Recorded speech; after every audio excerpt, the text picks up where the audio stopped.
Chapter 14. The Honest Tradesman.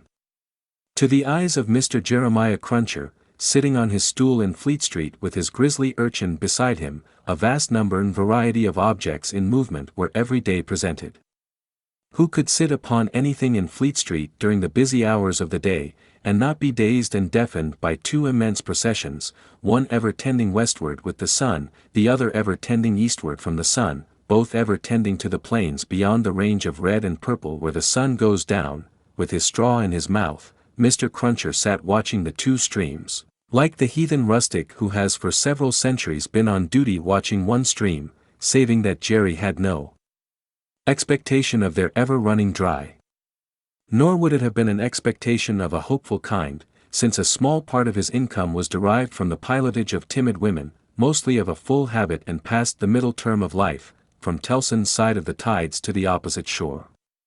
Brief as such companionship was in every separate instance, Mr. Cruncher never failed to become so interested in the lady as to express a strong desire to have the honor of drinking her very good health. And it was from the gifts bestowed upon him towards the execution of this benevolent purpose, that he recruited his finances, as just now observed. Time was, when a poet sat upon a stool in a public place, and mused in the sight of men. Mr. Cruncher, sitting on a stool in a public place, but not being a poet, mused as little as possible, and looked about him. It fell out that he was thus engaged in a season when crowds were few, and belated women few, and when his affairs in general were so unprosperous as to awaken a strong suspicion in his breast that Mrs. Cruncher must have been flopping in some pointed manner, when an unusual concourse pouring down Fleet Street westward attracted his attention.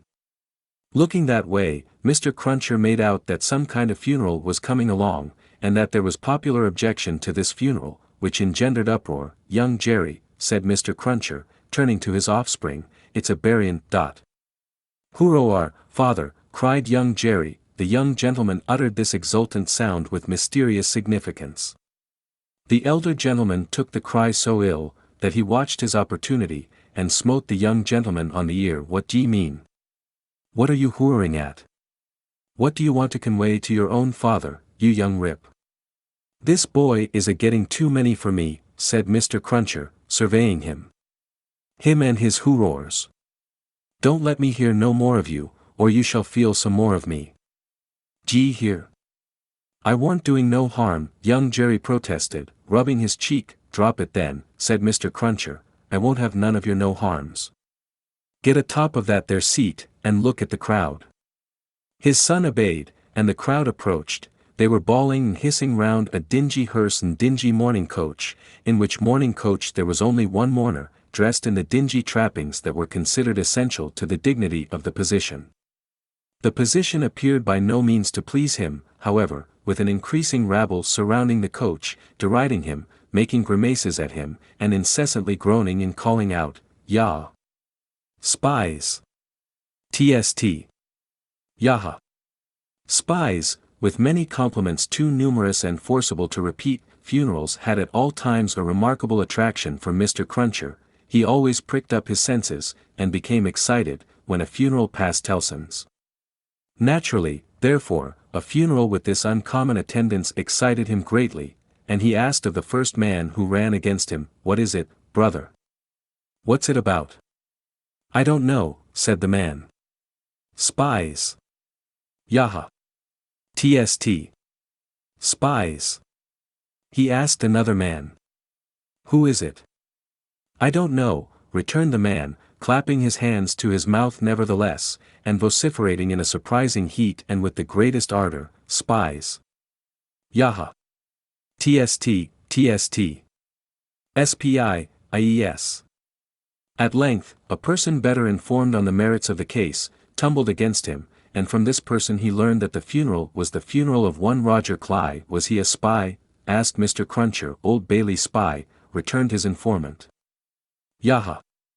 Tst! Yah! Old Bailey spies.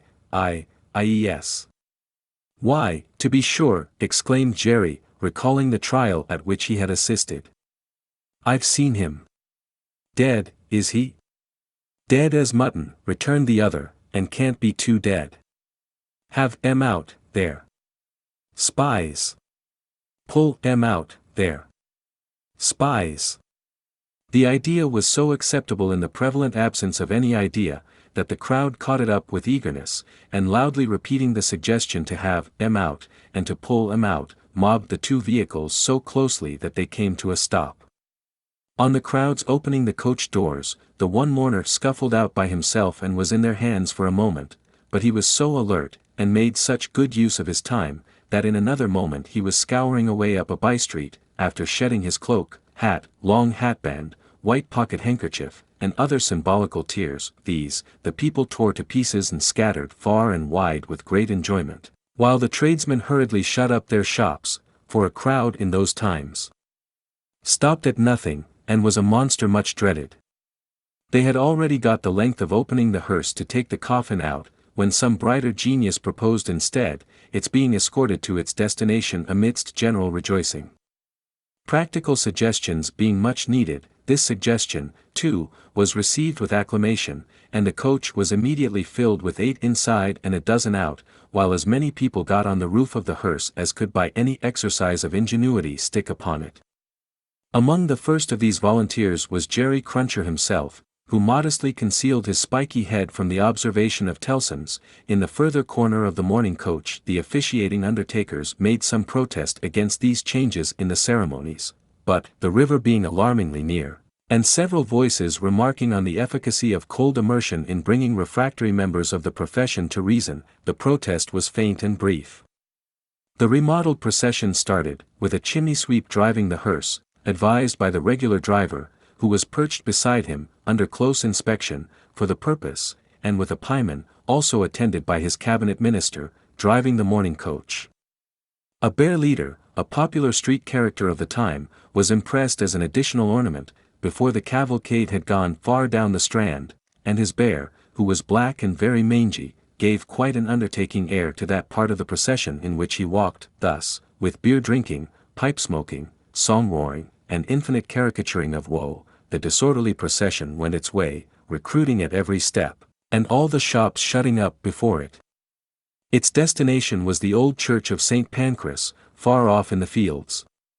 It got there in course of time, insisted on pouring into the burial ground, finally, accomplished the interment of the deceased Roger Cly in its own way, and highly to its own satisfaction, the dead man disposed of, and the crowd being under the necessity of providing some other entertainment for itself, another brighter genius, or perhaps the same, conceived the humor of impeaching casual passers-by, as Old Bailey spies, and wreaking vengeance on them.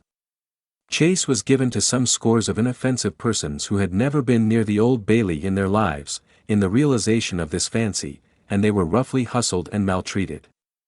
The transition to the sport of window breaking, and thence to the plundering of public houses, was easy and natural.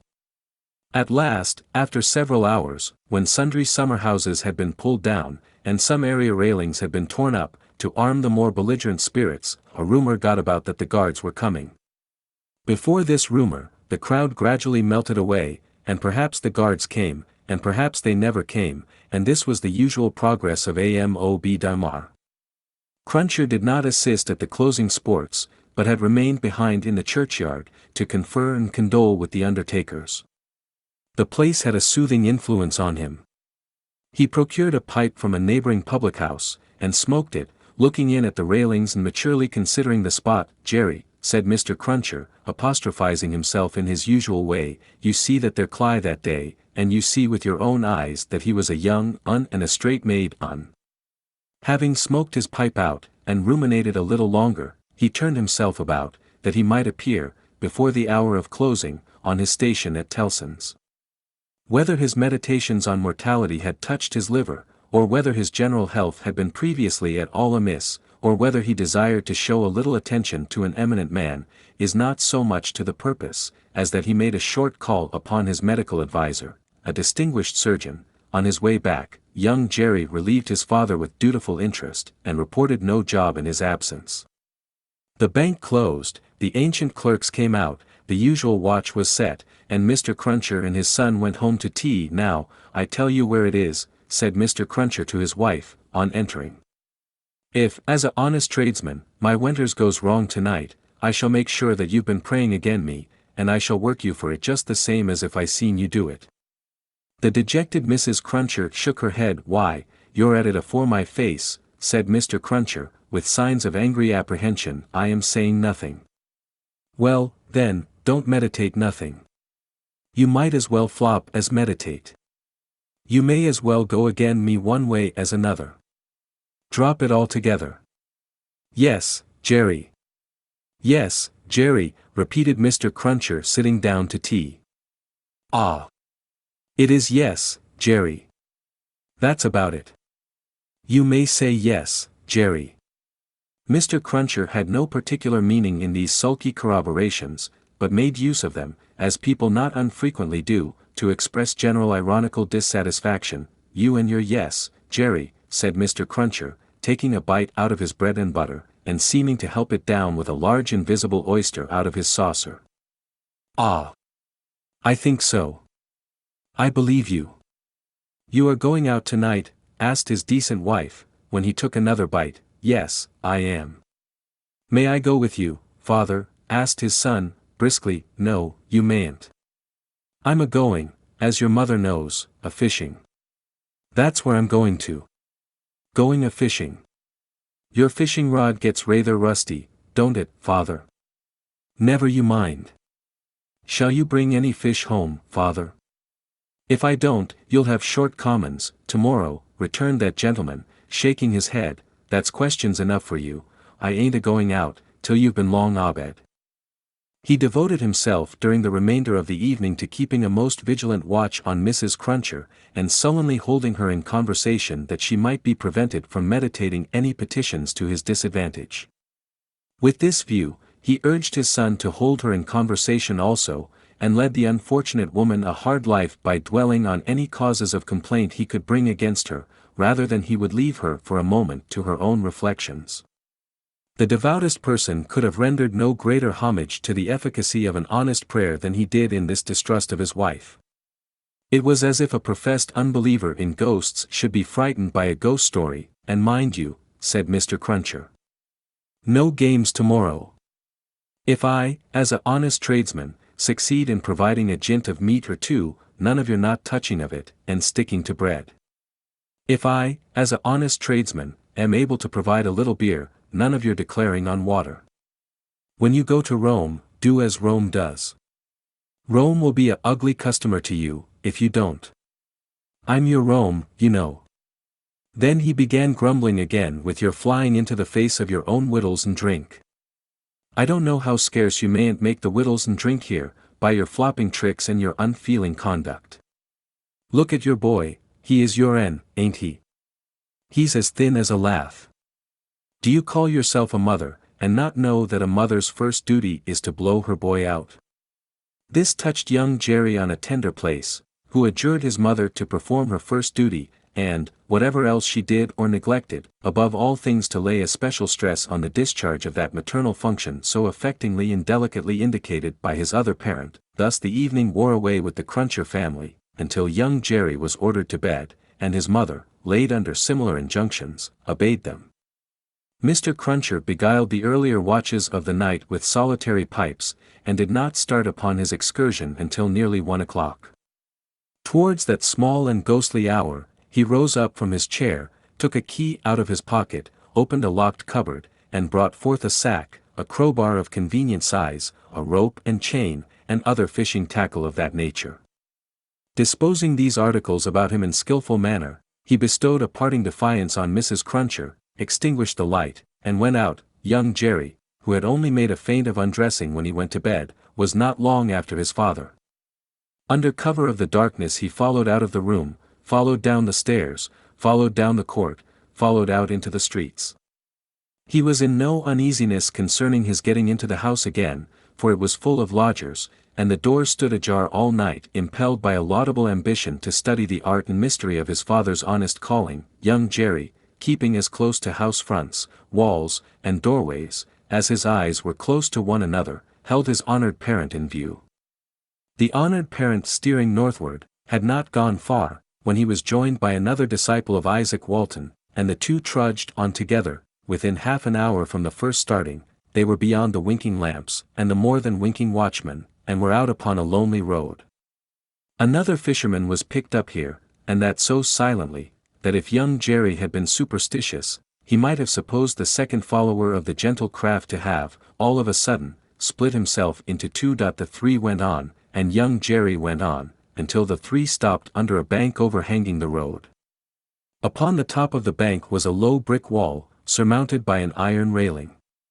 In the shadow of bank and wall the three turned out of the road, and up a blind lane, of which the wall, there, risen to some 8 or 10 feet high, formed one side.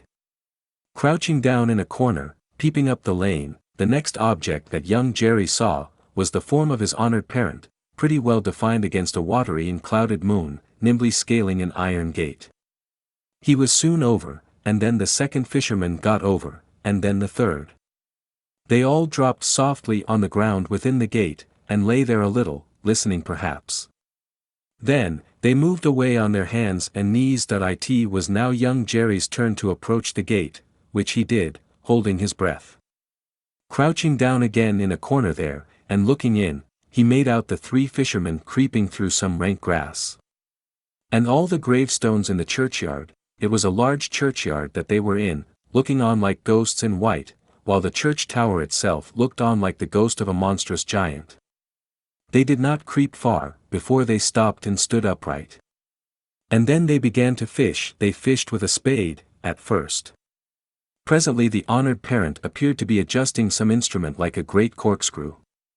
Whatever tools they worked with, they worked hard, until the awful striking of the church clock so terrified young Jerry, that he made off, with his hair as stiff as his father's, but, his long-cherished desire to know more about these matters, not only stopped him in his running away, but lured him back again. They were still fishing perseveringly, when he peeped in at the gate for the second time, but, now they seemed to have got a bite. There was a screwing and complaining sound down below, and their bent figures were strained, as if by a weight.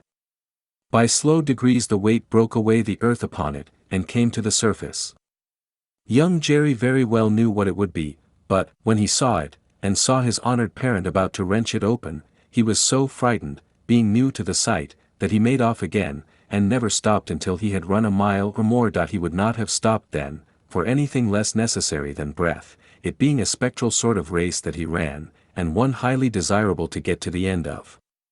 He had a strong idea that the coffin he had seen was running after him, and, pictured as hopping on behind him, bolt upright, upon its narrow end, always on the point of overtaking him and hopping on at his side, perhaps taking his arm, it was a pursuer to shun.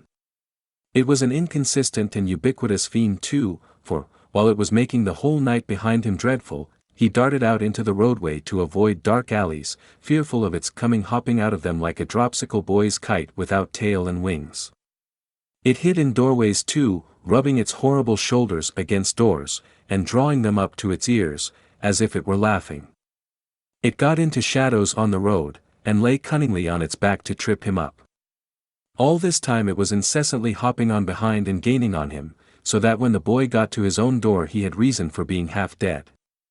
And even then it would not leave him, but followed him upstairs with a bump on every stair, scrambled into bed with him, and bumped down, dead and heavy, on his breast when he fell asleep. From his oppressed slumber, young Jerry in his closet was awakened after daybreak and before sunrise, by the presence of his father in the family room. Something had gone wrong with him, at least, so young Jerry inferred, from the circumstance of his holding Mrs. Cruncher by the ears, and knocking the back of her head against the headboard of the bed. "I told you I would," said Mr. Cruncher, "and I did." "Jerry, Jerry, Jerry," his wife implored. "You oppose yourself to the profit of the business," said Jerry, "and me and my partners suffer. You was to honor and obey, why the devil don't you?" "I try to be a good wife, Jerry," the poor woman protested, with tears. "Is it being a good wife to oppose your husband's business? Is it honoring your husband to dishonor his business? Is it obeying your husband to disobey him on the little subject of his business? You hadn't taken to the dreadful business then, Jerry." "It's enough for you," retorted Mr. Cruncher, "to be the wife of an honest tradesman, and not to occupy your female mind with calculations when he took to his trade or when he didn't. A honoring and obeying wife would let his trade alone altogether. Call yourself a religious woman?" If you're a religious woman, give me a irreligious one. You have no more natural sense of duty than the bed of this here Thames River has of a pile, and similarly it must be knocked into you. The altercation was conducted in a low tone of voice, and terminated in the honest tradesman's kicking off his clay-soiled boots, and lying down at his length on the floor. After taking a timid peep at him lying on his back, with his rusty hands under his head for a pillow, his son lay down too, and fell asleep again. There was no fish for breakfast, and not much of anything else. Mr. Cruncher was out of spirits, and out of temper, and kept an iron pot lid by him as a projectile for the correction of Mrs. Cruncher, in case he should observe any symptoms of her saying grace. He was brushed and washed at the usual hour, and set off with his son to pursue his ostensible calling. Young Jerry, walking with the stool under his arm at his father's side along sunny and crowded Fleet Street, was a very different young Jerry from him of the previous night, running home through darkness and solitude from his grim pursuer. His cunning was fresh with the day, and his qualms were gone with the night, in which particulars it is not improbable that he had compeers in Fleet Street and the City of London. That fine morning, father, said young Jerry, as they walked along, taking care to keep at arm's length and to have the stool well between them, what's a resurrection man? Mr. Cruncher came to a stop on the pavement before he answered, how should I know? I thought you knowed everything, father, said the artless boy. Well, returned Mr. Cruncher, going on again, and lifting off his hat to give his spikes free play, he's a tradesman. What's his goods, father? Asked the brisk young Jerry. His goods, said Mr. Cruncher, after turning it over in his mind, is a branch of scientific goods. Persons' bodies, ain't it, father? Asked the lively boy. I believe it is something of that sort, said Mr. Cruncher. Oh, father, I should so like to be a resurrection man when I'm quite growed up. Mr. Cruncher was soothed, but shook his head in a dubious and moral way. It depends upon how you dull up your talents. Be careful to dull up your talents, and never to say no more than you can help to nobody, and there's no telling at the present time what you may not come to be fit for. As young Jerry, thus encouraged, went on a few yards in advance, to plant the stool in the shadow of the bar, Mr. Cruncher added to himself, Jerry, you honest tradesman, there's hopes what that boy will yet be a blessing to you, and a recompense to you for his mother.